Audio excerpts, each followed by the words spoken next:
મેરિયાણા છે અને નામ મનસુખભાઈ કુરજીભાઈ ઝાલાવાડિયા. હું તુવેર લઈને આવ્યો છું હવા મણ, અને 2 હેક્ટરે હવા મણ સરકાર તુર લે છે. પણ આમાં હજી વધારો કરે તો સારું. ઘેરે તુર પડી રહી છે કારણ કે તુરનો ઉતારો 20-25 મણનો આવે છે અને સરકાર 10 મણ લે છે. આ સરકારે આ યોજના બહાર પાડી, એમાં ખેડૂતોને બહુ ફાયદો થાય છે. અને બહાર તમે વેચવા જાઓ તો 1300 થી 1500નો ભાવ આવે છે. આ સરકારની નીતિ ખેડૂતો માટે બહુ આશીર્વાદરૂપ છે. જાહેર હરાજીમાં 1300 થી 1500નો ભાવ મળે છે.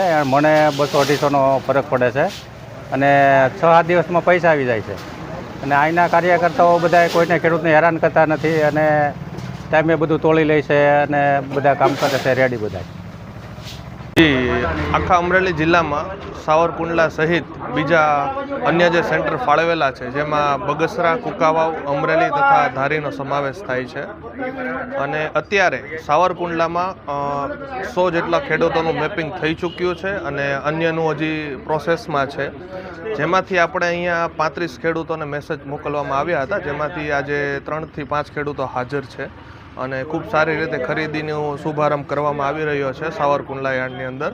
અને સરકાર તરફથી મણનો 1600 રૂપિયા ભાવ જાહેર કરવામાં આવેલો છે અને ખેડૂતો બી ઘણા ખુશ દેખાય છે. હેક્ટર પ્રમાણે જોઈએ તો જમીનના જે આંકડા આપેલા છે એ હિસાબથી 2500 કિલોની ખરીદી પર ખેડૂતે થશે.